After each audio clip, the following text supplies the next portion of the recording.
Umar Adam ya sayi kwat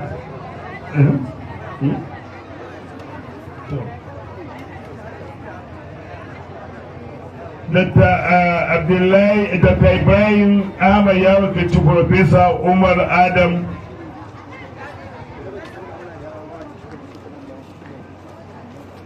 tarihi mai ɗumbin yawa kuma akwai gwagwarmaya da aka biyo kafin a cimma wannan matsayin.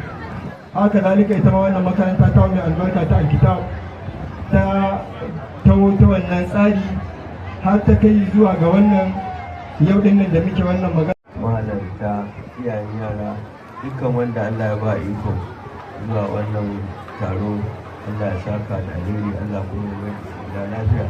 Allah ya saka masa da alkhairi. Isa Aliyu kaddamarwa da copies guda 5 a naira miliyan 1 insha Allah. Fatanmu shine littafin nan ya amfane mu a nan da kuma bayan nan. Allah ya saka da alheri.